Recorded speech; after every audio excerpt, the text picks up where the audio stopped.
तो hello guys, welcome back to your favourite YouTube channel in JR college, जो कि part है JR tutorials का। आप सभी का वेलकम है। जैसे कि आप सभी को पता है कि हम लोग वहाँ पे फॉर्म्स ऑफ बिजनेस ऑर्गेनाइजेशन के सारे लेक्चर्स अपलोड करते हुए आ रहे हैं। हमने वहाँ पे सॉरी, वो थोड़ा खराब है। वहाँ पे हमने सीखा था sole proprietorship, joint Hindu family firm, cooperative society, partnership firm. आज के इस लेक्चर में देखने वाले जॉइंट स्टॉक कंपनी, और इसके बाद ये चैप्टर क्या होगा, द एंड होगा। चैप्टर क्या होगा, खत्म होगा। समझ में आ रहा है आपको? चैप्टर क्या होगा, खत्म हो जाएगा। पक्का श्योर है, कोई दिक्कत नहीं आएगी आप सभी को, मुझे पता है, क्योंकि आज मैं बहुत हैप्पी हूँ क्योंकि इस चैप्टर आज क्या हो जाएगा, खत्म हो जाएगा यार। अब तो मजा है क्योंकि अब तो मार्क्स सेविंग है। अब तो कम से 15 से 20 मार्क्स आपके यहाँ पे सेव हो गए हैं। पक्का है? चलो स्टार्ट करते हैं। अब जॉइंट स्टॉक कंपनी क्या होता है? अब तक हम लोग देखते हैं कि छोटी कंपनियां कैसे रन होती है। आप देखेंगे एक बड़ी कंपनियां, एक big industry. Joint stock company मतलब कैसा, एक ऐसी, अब तक हम लोग ने बिजनेस के बारे में बात करते हैं, फर्म के बारे में बात किया। अब बात करेंगे कंपनी के बारे में। जहां बात आई कंपनी की, तो कंपनी मतलब एक बड़ा प्लेटफॉर्म, एक बड़ी इंडस्ट्री। जैसे कि मैंने यहाँ पर देखो इंट्रो में लिखा है, you must heard about Reliance industries limited, Tata steel limited, steel authority of India limited. मतलब जो बड़ी बड़ी कंपनियां हैं, जो बड़ी बड़ी इंडस्ट्रीज हैं, वो सब किस में आते हैं? जॉइंट स्टॉक कंपनी में आते हैं। जैसे कि रिलायंस, मुकेश अंबानी जी का, टाटा, रतन टाटा जी का, ठीक है, जो भी अपना। फिर इसके ऑनर कौन है अपने, इसके ऑनर कौन है? यार अच्छा था, हाँ, एयरटेल के अपने सुनील भट्ट साहब, ठीक है। तो ये सब सारे क्या है, ऑनर्स है।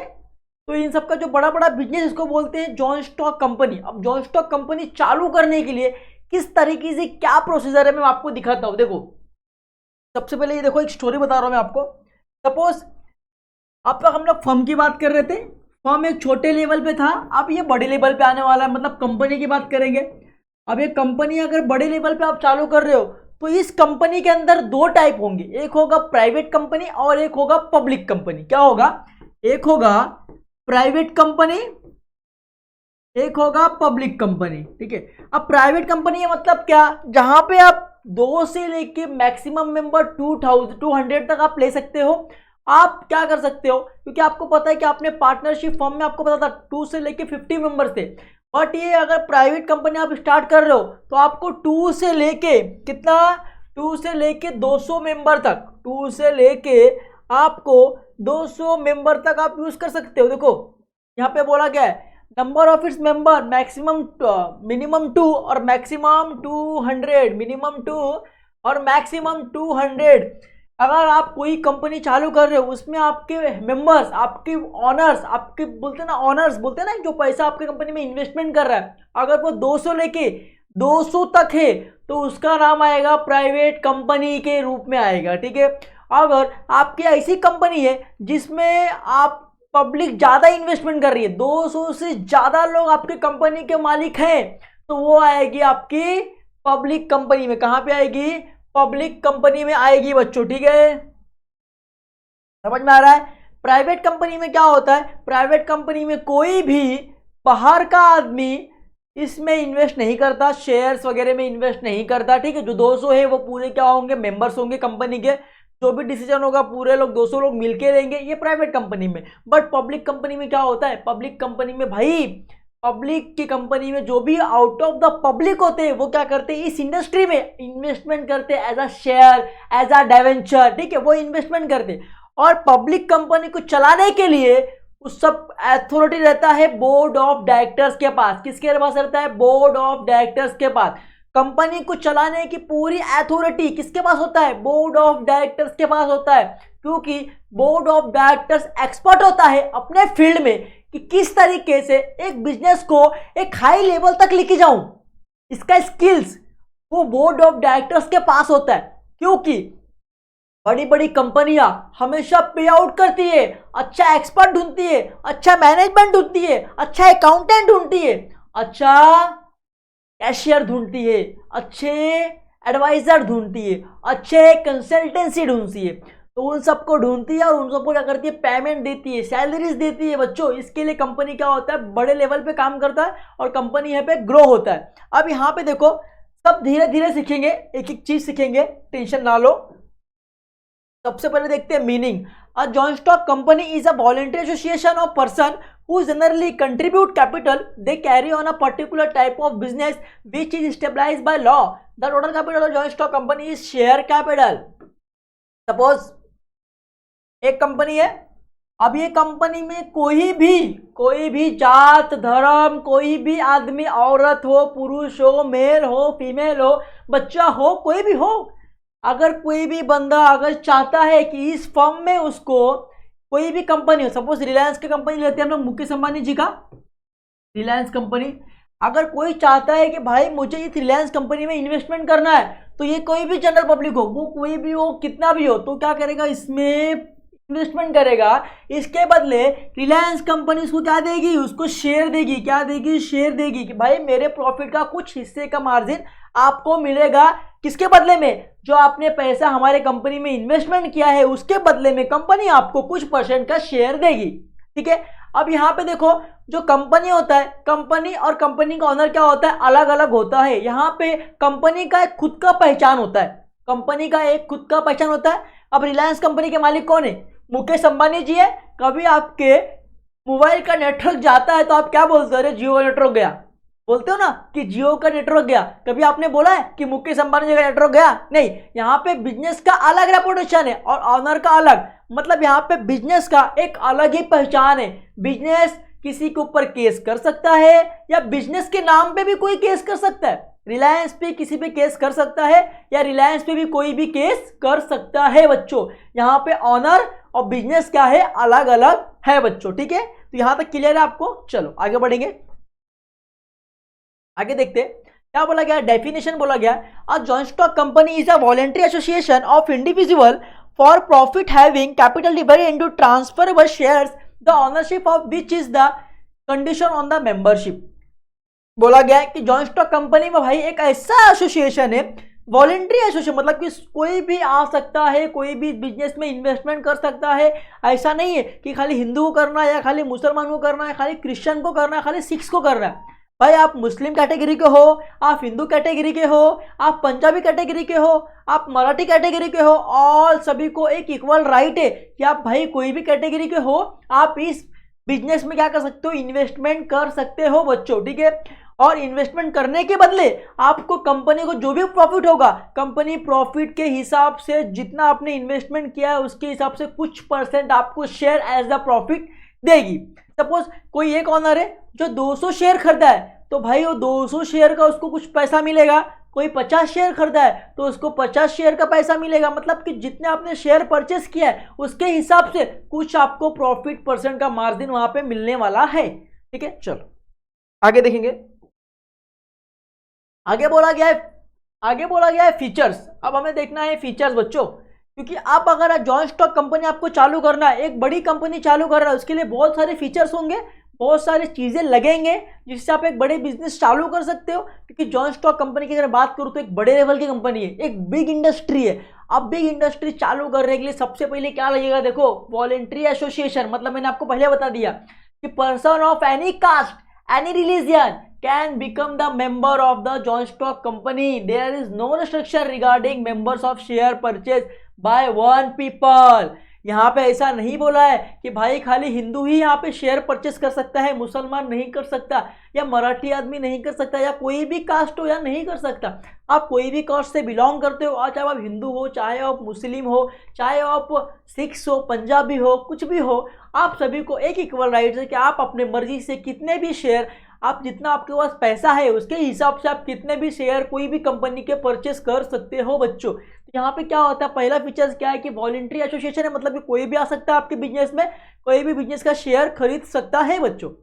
सेकेंड क्या बोला है, रजिस्ट्रेशन। अरे भाई अगर इतनी बड़ी कंपनी की मैं बात कर रहा हूँ, अगर इतनी बड़ी मैं कंपनी की बात कर रहा हूँ, तो भाई यहाँ पे कंपनी का रजिस्ट्रेशन क्या होगा, कंपलसरी होगा। कहाँ पे, रजिस्टर ऑफिस में। कहाँ पे, देखो देखो यहाँ पे लिखा है the address of the registered office of a company. यहाँ पे registration is a compulsory according to the Companies Act 2013 and application is prescribed format must be submitted to the register of the company.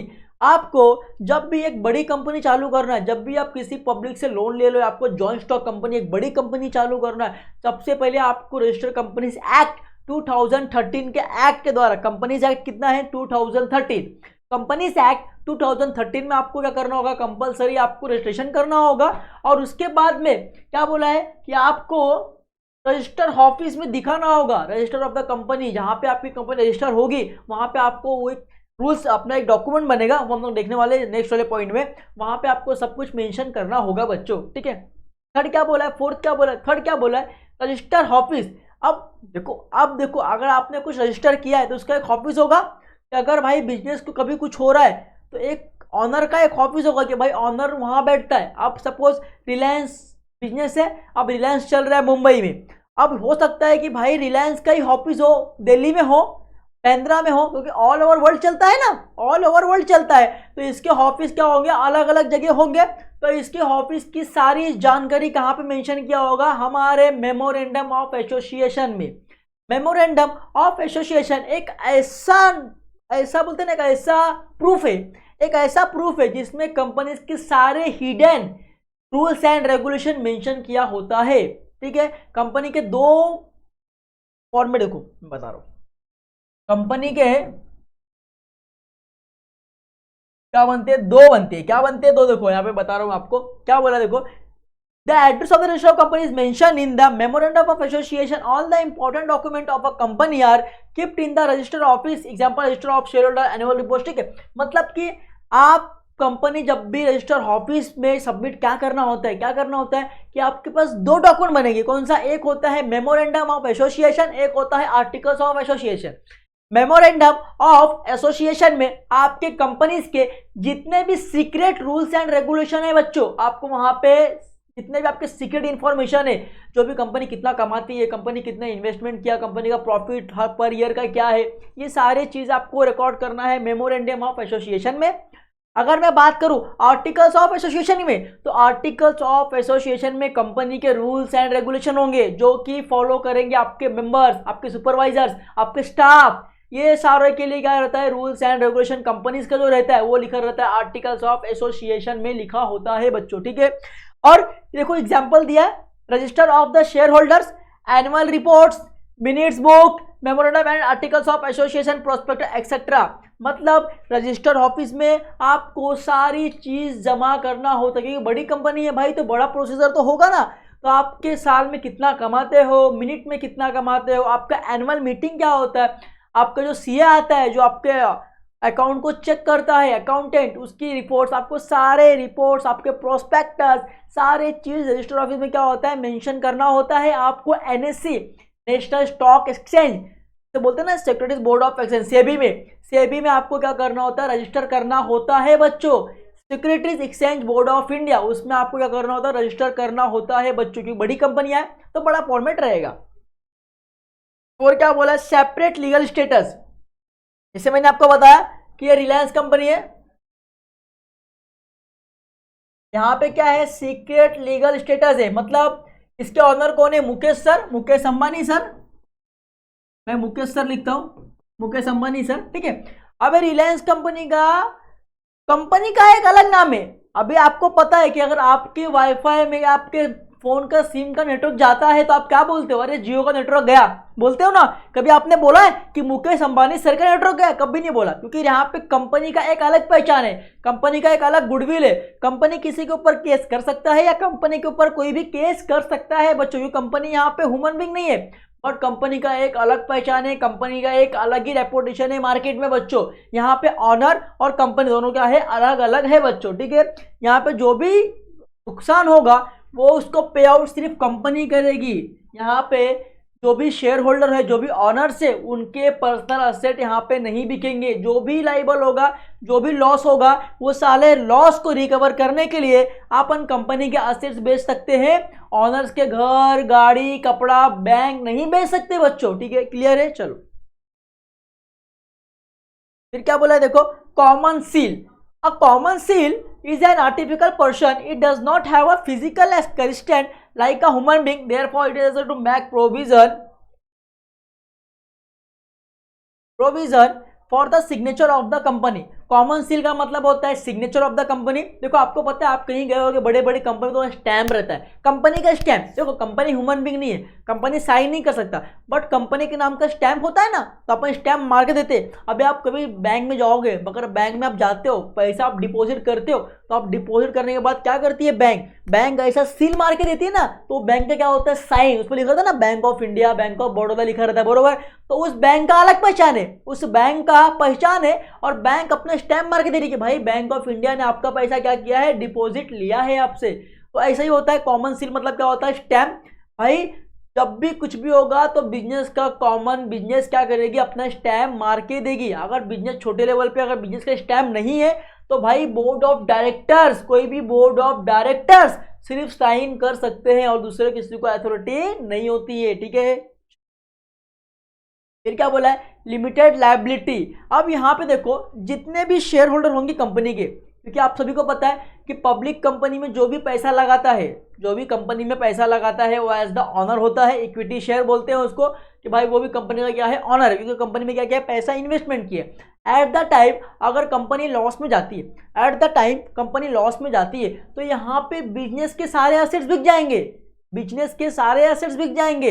Equity share ने जितना पैसा दिया है business में उसको उतने का ही लॉस होगा, और अगर फिर भी लॉस रिकवर नहीं हो रहा है तो किसी को अथॉरिटी नहीं है कि भाई ऑनर्स के घर बेचे, बिल्डिंग बेचे, उनका पर्सनल एसेट बेचे, ये किसी को अथॉरिटी नहीं है।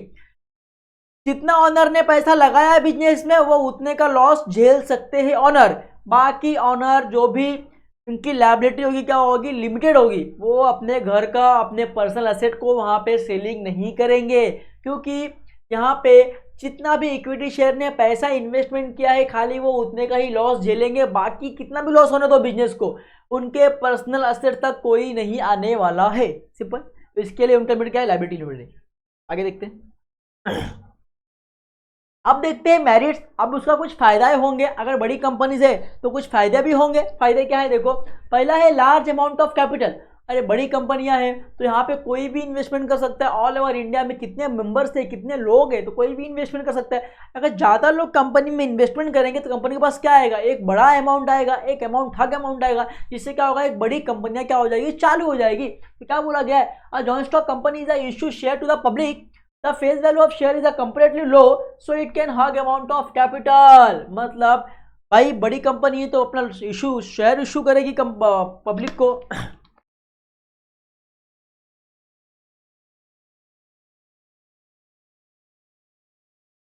सॉरी गला सूख गया था, ठीक है।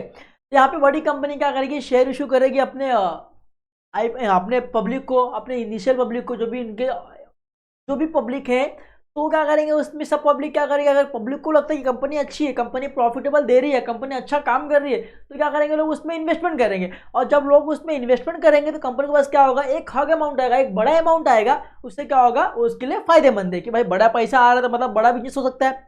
विदाउट पैसा कुछ होगा नहीं, जब पैसा आएगा तो अपन कुछ और भी इंक्रीमेंट कर सकते हैं, तो फायदे वाली चीज़ है। फिर क्या, professional management of the company is in the hands of the directors, they are elected of representative of share holders. देखो यहाँ पे जितने भी ऑनर है, जितने भी लोग, जितने भी पब्लिक बिजनेस में पैसा इन्वेस्टमेंट कर रहे, उनको कोई राइट्स नहीं है कि बिजनेस को चलाए। यहाँ पे बिजनेस कौन चलाएगा, किसके हाथ में है, बोर्ड ऑफ डायरेक्टर्स के हाथ में है। बिजनेस को ग्रो कौन करेगा, बोर्ड ऑफ डायरेक्टर्स करेंगे। यहाँ पे जो भी इन्वेस्टर पैसा इन्वेस्टमेंट कर रहा है उसको अथॉरिटी नहीं है भाई कंपनी के चलाने के लिए। कंपनी को चलाने के लिए यहाँ पे बोर्ड ऑफ डायरेक्टर्स आएंगे। बोर्ड ऑफ डायरेक्टर्स कंपनी को चलाएंगे क्योंकि वो होते हैं एक्सपर्ट अपने बिजनेस में, उनको सब चीज़ें पता होता है कंपनीज के बारे में। तो जो बड़ी बड़ी कंपनियां होती है उसको कौन चलाता है, उसको बोर्ड ऑफ डायरेक्टर चलाते हैं, उसको एक्सपर्ट लोग चलाते हैं। क्योंकि बड़ी कंपनियां हैं, डूब जाएगी तो करोड़ों का लॉस हो जाएगा। इसके लिए वहां पे सबके लिए एक्सपर्ट लोग होते हैं और वो सब अपना एक्सपर्ट अपना दिखाते हैं और बिजनेस को क्या करते हैं, ग्रो करते हैं बच्चों, ठीक है। भाई क्या बोला है, limited liability, sorry second, third क्या बोला है, more scope of expansion. A joint stock company have a courage the large amount of capital, attractive salaries are paid to professional managers. मतलब क्या, मोर स्कोप ऑफ एक्सपेंशन मतलब कि भाई इसके लिए बहुत ज़्यादा है कि अपने बिजनेस को एक्सपांड कर सकता है, अपने बिजनेस को बड़े प्लेटफॉर्म पे, मतलब आज है रिलायंस हो सकता है कि आने वाले टाइम पे और बड़ा हो जाए, रिलायंस क्या और मतलब बहुत बड़ा हो जाए, कंपनी एकदम हिट हो जाए, सुपर हिट हो जाए।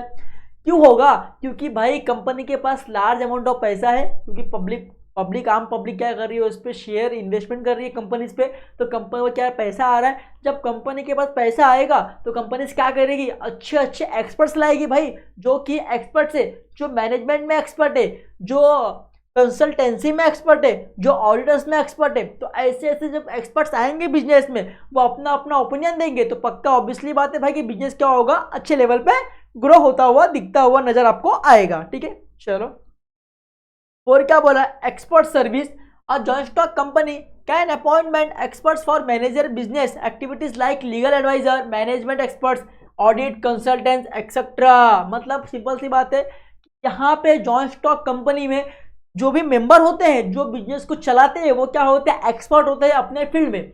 अब इसमें कोई ऑडिटर होगा जो पूरे ऑडिटिंग का काम देखेगा कि भाई क्या आ रहा है बिजनेस में, क्या जा रहा है, आपने कहाँ पे क्या रॉन्ग लिखा है, कुछ लिखा है, कुछ गलत है, कुछ सही है।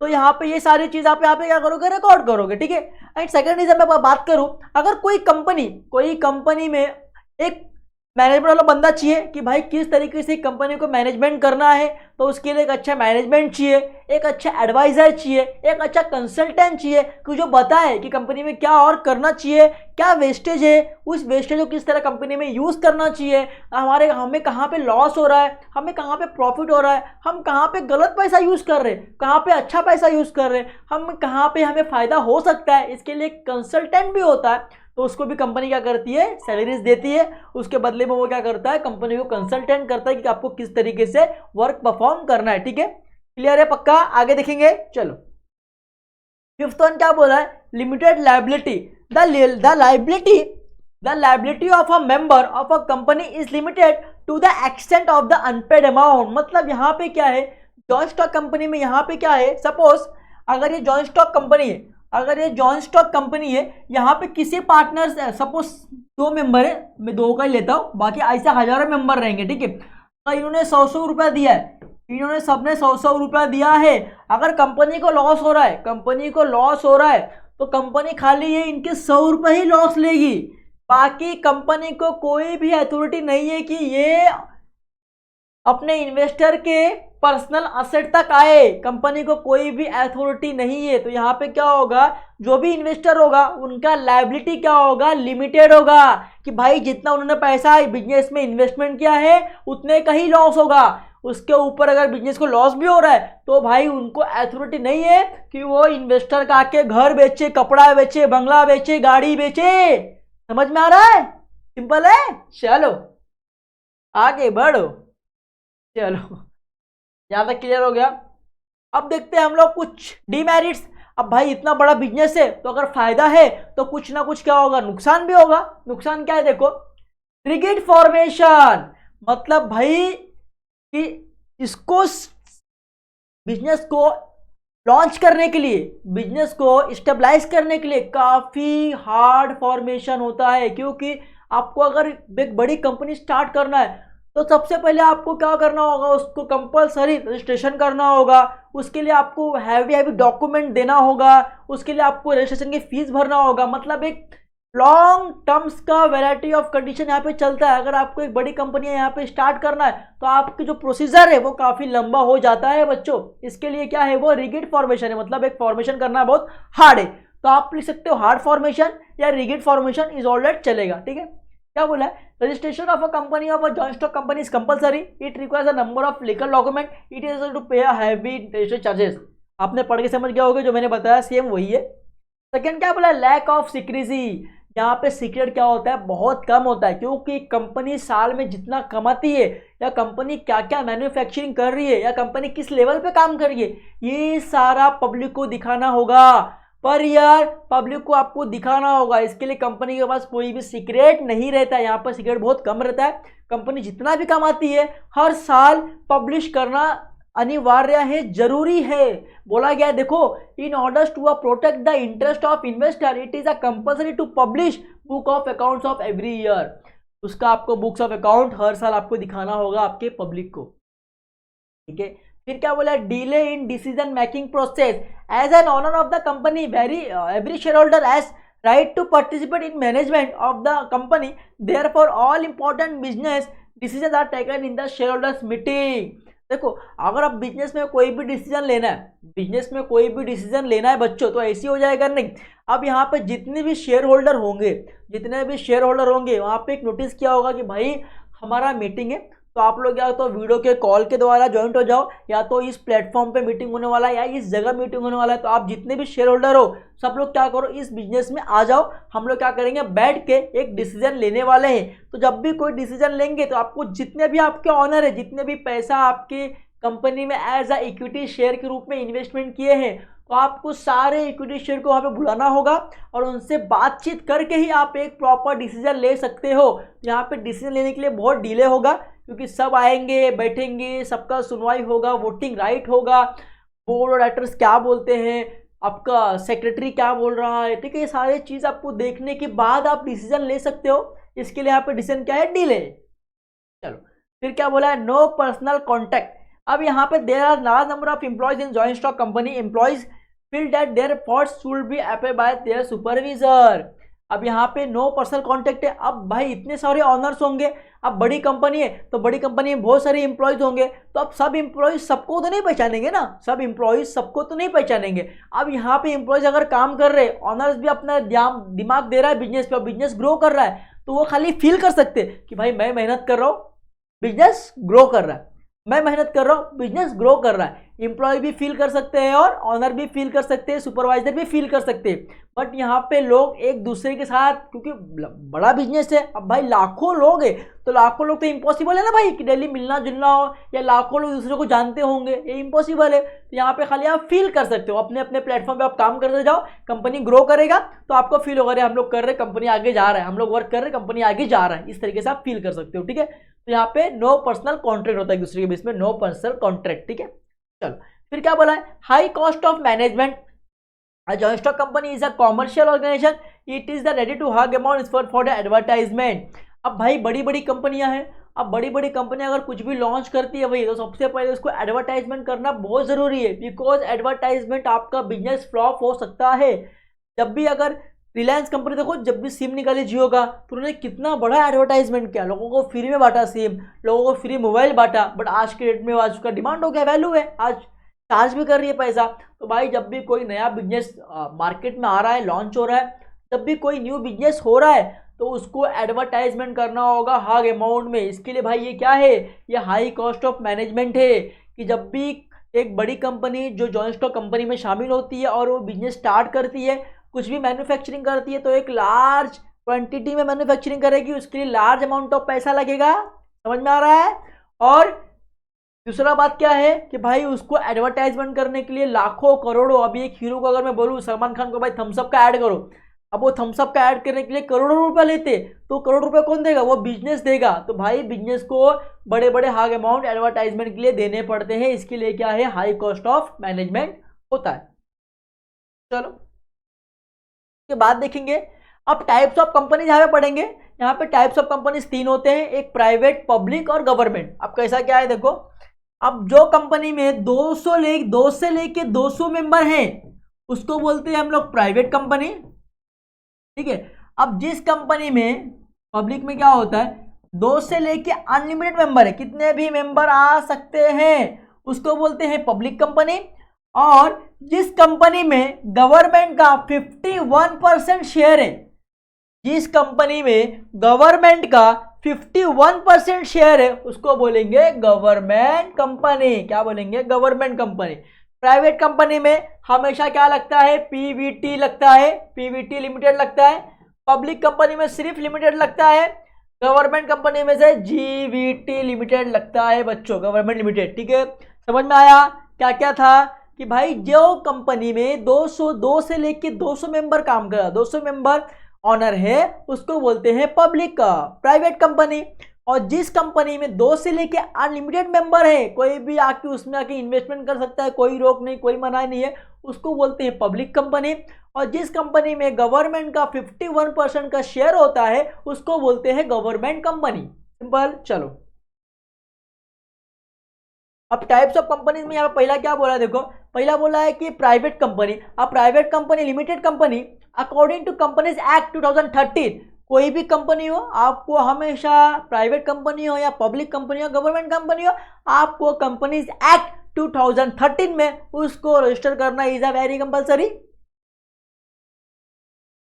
A private company is a company which is by articles restrict the rights to transfer its share of any limits the number of its member to 200 and providing any limitation to the public to subscribe for any shares or debentures of the company।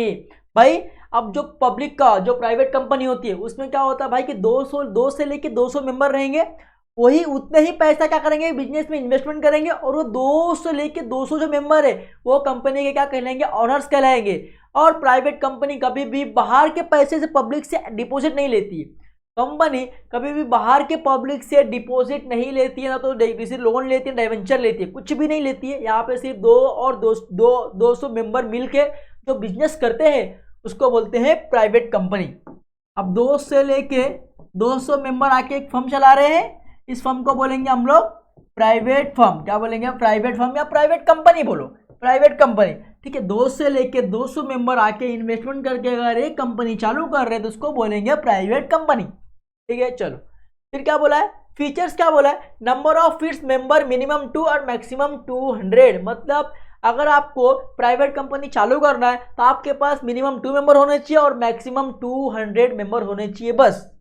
फिर क्या बोला है, must have a minimum paid of share capital of 1 lakh rupees. मतलब कम से कम 1 लाख रुपया आपको क्या करना होगा, शेयर कैपिटल क्या करना होगा, पेड करना होगा। Must have a minimum paid of share, 1 lakh आपको कम से कम क्या करना होगा, पे करना होगा प्राइवेट कंपनी में। ठीक है, फिर क्या बोला है, ban on inviting to the public to subscribe for any share और डिवेंचर्स ऑफ द कंपनी। अगर पब्लिक कंपनी ने किसी भी शेयर और डिवेंचर से पैसा लिया और इस बात की नोटिफिकेशन कंपनी एक्ट को पता चला तो भाई वहां पे इस कंपनी को बैन किया जाएगा, कंपनी को हमेशा के लिए क्या कर दिया जाएगा, बंद कर दिया जाएगा। यहाँ पे कंपनी कभी भी इक्विटी शेयर डिवेंचर बाहर से पैसा लेने वाली नहीं है बच्चों। फिर क्या बोला है, restriction on the rights of members to transfer it share if any. अब यहाँ पे 2 मेंबर हमारे हैं, 200 लेके 200 के बीच में जो मेंबर है उनके शेयर अगर वो चाहते हैं कि मुझे बिजनेस नहीं कर रहा है तो वो शेयर किसी और को बेच सकते हैं। अब जिसके पास शेयर होगा वो क्या होगा, कंपनी का ऑनर्स होगा, वो बेच देगा तो कोई और कंपनी का ऑनर्स हो जाएगा। मतलब इनको अथॉरिटी की, जब भी आप शेयर को अपना बेचना चाहो आप बेच के जा सकते हो, किसी और को चलेगा। चलो अब देखते हैं पब्लिक कंपनी के बारे में।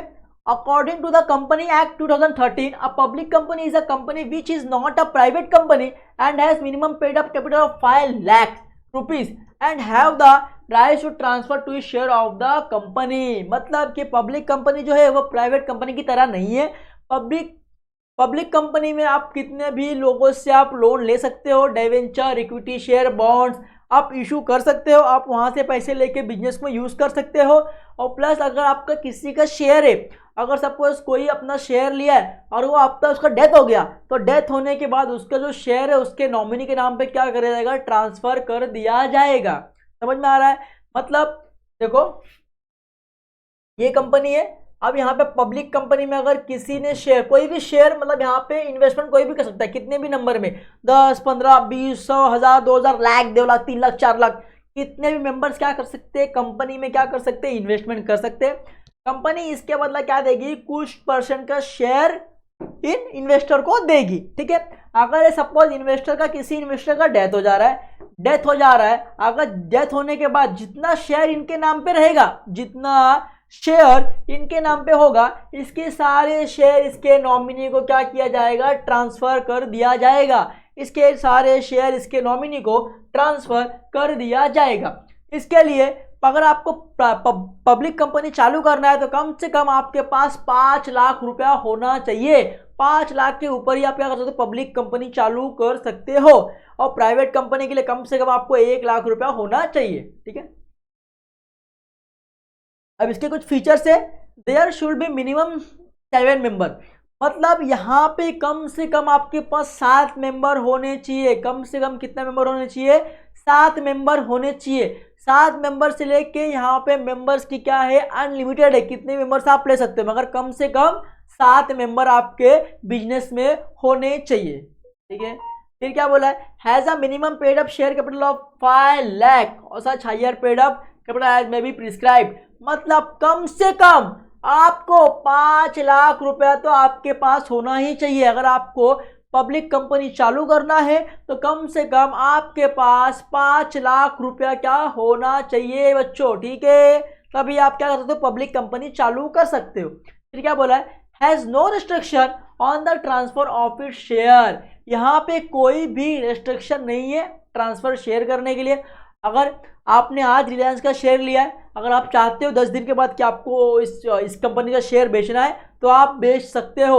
जब तक आपके पास शेयर होगा आप उस कंपनी के ऑनर्स कहलाओगे, जिस दिन आप शेयर को बेच दोगे आप ऑनर्स उस कंपनी के नहीं कहलाओगे बच्चों। ठीक है, फिर क्या बोला है, does not provide any invitation और एक्शन ऑफ डिसमिस, यहाँ पे किसी को भी मनाही नहीं है कि आप हमारे कंपनी में आके इन्वेस्टमेंट करो या मत करो, आपकी इच्छा। अगर आपको लगता है कंपनी में इन्वेस्टमेंट करना है तो आप अपने मर्जी से, अपने डेमोक्रेसी से, अपने वोटिंग से आप कंपनी में इन्वेस्टमेंट कर सकते हो। आपको यहाँ पे कोई भी रोक नहीं है, आपको कोई मना नहीं करेगा, आपको कोई फोर्स भी नहीं करेगा कि आप आके बिजनेस में करो। ये आपके ऊपर डिपेंड करता है कि अगर आपको लगता है कि बिजनेस में करना चाहिए, बिजनेस प्रॉफिट में जा रही है तो आप करो। अगर आप यू कैन नॉट थिंक, अगर आपको नहीं करना है तो आप नहीं कर सकते, कोई इसमें दिक्कत भी होने वाली नहीं है। तो जॉइंट स्टॉक कंपनी एक बड़ी कंपनी है और इसको फॉलो करने के लिए बहुत से रूल्स एंड रेगुलेशन फॉलो करना होता है। तो हमने इस चैप्टर में सारी चीज़ों को कवर कर लिया और हमारा यहाँ पे ये चैप्टर यहाँ पे एंड होता हुआ है। फॉर्म्स ऑफ बिजनेस ऑर्गेनाइजेशन यहाँ पे एंड हो गया। आई होप कि आपको इस चैप्टर से बहुत ज़्यादा कुछ सीखने मिला होगा, पक्का है, श्योर है।